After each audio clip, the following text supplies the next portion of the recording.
Figuring out who you are is a big part of growing as a person. Considering that, a big part of figuring yourself out is very much about identity. I know who I am. I'm black, transmasculine, and gay. I know I'm pretty mentally ill and pretty traumatized. But there are still parts of my identity I never really explored, and parts that I flaunt like it's half my personality. That's pretty obvious. A lesser part of who I am is the identity one of my parents falls under.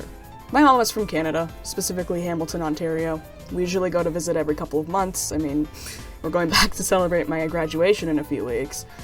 Mom moved from there to Indiana to be with my dad about 20 years ago in July, and she's been here ever since.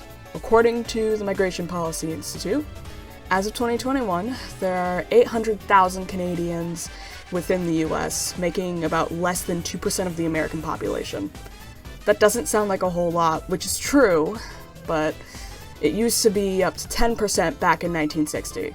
That number has been dropping and dropping partially due to changes in US immigration policy, and also partly from better economics and educational opportunities in Canada. Not a lot of Canadians have reasons to immigrate to America because of that. Canada isn't much different than here. You know Ohio weather? It's the same in Hamilton. It's not too different than what we usually get around here. Here's a little bit of information about Hamilton. According to CanadianVisa.org, Hamilton is the birthplace of Tim Hortons. You know, the one place you go to instead of Starbucks to get coffee that tastes like it's burnt. Joking, I love Tim Hortons. Just not a fan of their coffee. Ice caps and refreshers are good though. The original store opened back in 1964. Additional information, Hamilton's population is currently 812,000 as of 2022, according to CBC News.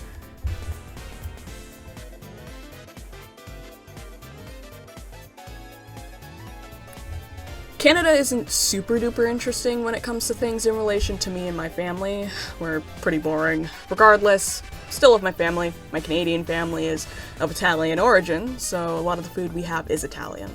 The only notable food is poutine and the fact we have access to normal Kinder Surprise eggs that aren't banned, and coffee crisps. Those are probably my favorite Canadian treat.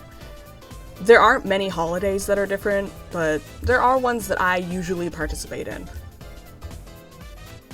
Canada Day is one of those holidays that we don't usually participate in, but sometimes we do. This is from Britannica, formerly known as Dominion Day. That name was phased out in 1982. Canada Day can be best described as the Canadian equivalent to the 4th of July celebration here.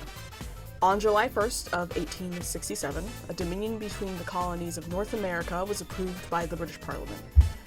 The British North America Act divided Canada into provinces of Ontario and Quebec and other provisions. This act was also Canada's constitution until 1982. Typically, if Canada Day falls on a Sunday, celebrations will be held the following Monday. Canada usually closes a lot of things on Sundays, and for most major holidays.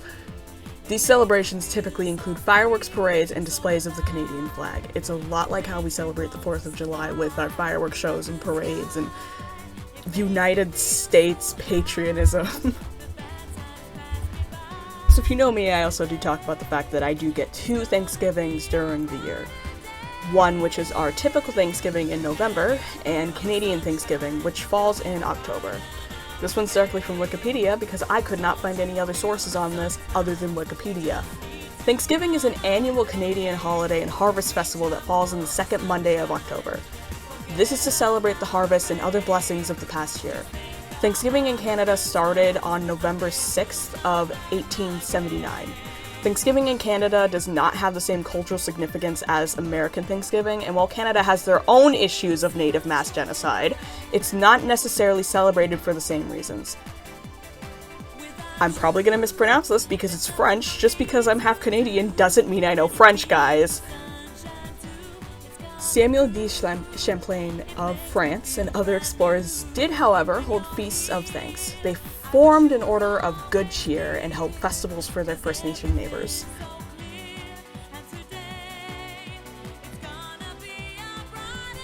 There are also quite a few different things I grew up with. Lots of different TV shows that are mostly aired in Canada. Some of those include Maggie and the Ferocious Beast, The Big Comfy Couch, Wayside, George of the Jungle, Dragon Booster, Totally Spies, Timothy Goes to School, Jimmy Two Shoes, Animal Mechanicals, Busy Town Mysteries, Doodle Bops, Stormhawks, and Princess Starla and the Jewel Riders. I wasn't fully raised on Canadian TV, though it was heavily encouraged because we had access to Canadian television networks. Obviously, though, because I grew up mostly here in Ohio, I had a lot of cartoons I was really into as a kid, though. Sonic X and Pokemon and Lego Chima, most Disney movies that had anthropomorphic animals, which leads to my next point.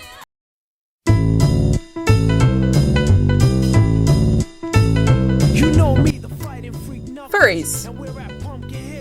A subculture full of people that dress as animals and think that that's what they are, right? Ah yes, we all know that I in fact identify as a jackal chimera. I mean, yeah, I equate my gender identity to that all the time, but that's not really the point. Furries are not that at all. The furry fandom is a subculture of individuals that enjoy media and artwork of anthropomorphic animals. Most furries, like myself, have an original character known as a Fursona that is used to represent them. Most furries don't even have a fursuit because of how expensive a wearable carpet can be.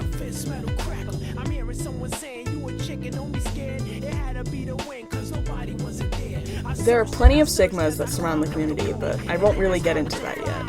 The fandom in of itself had a start in the underground comics movement of 1970s. Now that's comics with an X. This mostly stemmed from a pair of cartoonists who created Voodie. Voodie was an adult-oriented amateur comic focused on anthropomorphic animal art. These books grew a small following over time, and the creators would soon start to form small meets of sci-fi conventions. This would be the earliest form of what is now the furry convention, and fur meets, which are also smaller gatherings that encourage other furries to gather in one space, usually typically going bowling or at an arcade, not arcane. According to Fred Patton, a fandom historian, the concept of furry originates from Sci-Fi Con in the 1980s via a character drawing from Steve Galacki's Albedo Anthropomorphics.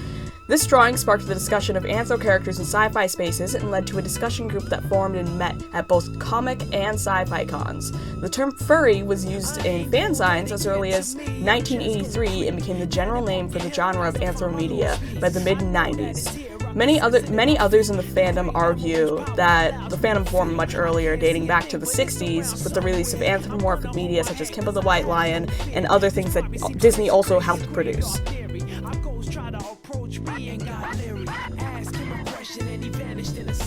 Another key part of the fandom is fursuits. As mentioned before, fursuits are essentially handcrafted giant animal costumes. They can be as cartoony or as realistic as the imagination can take them.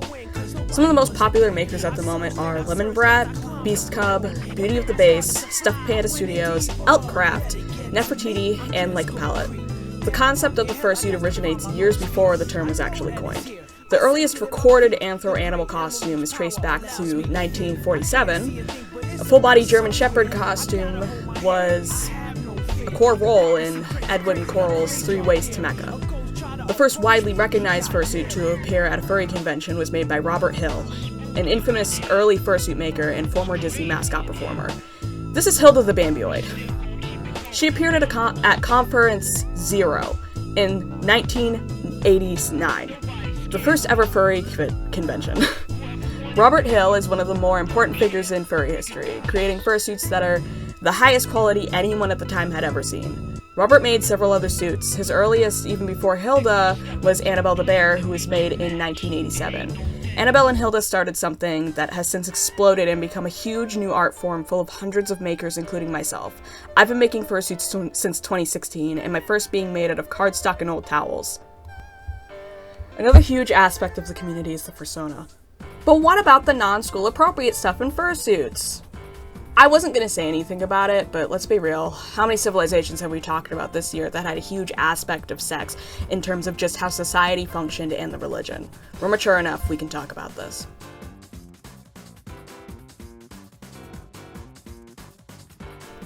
Let me just get this out of the way now. Not everyone owns a fursuit, does that kind of stuff. These things are expensive. My average material cost for my commissions is a little bit over $200 combined, and that's just for a mini partial. Every community has a small corner like that, and, well, yeah, The fandom did start with those aspects being prominent.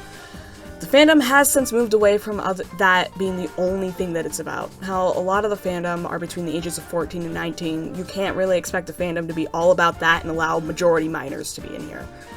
Well, it's a huge misconception that the fandom has a bunch of freaks that do that kind of thing. It's also impossible to talk about the fandom without that being brought up. This fandom is based mostly in art and appreciation of media. It's a positive space for queer and non-white folks as well, and it's honestly one of the most positive communities I have ever been in, despite its many flaws.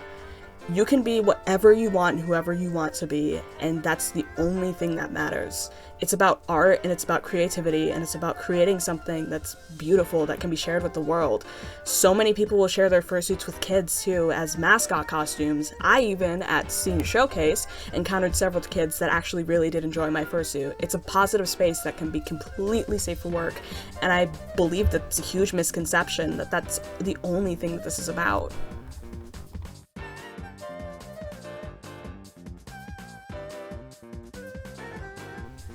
Now back to Fursonas.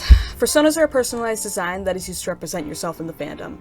It can be any animal, any gender, any age, anything you want as long as it's an anthropomorphic creature. Some people even have airplanes and tank engines as their Fursona for some reason, but, each to their own. According to Furscience's most recent survey, hybrids are by far the most popular species, followed by wolves, foxes, dogs, big cats, and dragons. You don't often see bovines and horses, even bunnies and deers they're very hard to find among a sea of dogs and big cats. The fandom is incredibly complex, and has a lot to go into it. That's why there's hours worth of documentaries about it, and I simply do not have enough time to talk about all the things that go into this fandom and the extensive history that dates way back to ancient civilizations worshipping anthropomorphic animal creatures. We even talked about that when we were studying Egypt. So it's just so much information that you could teach an entire class about the history of the furry fandom.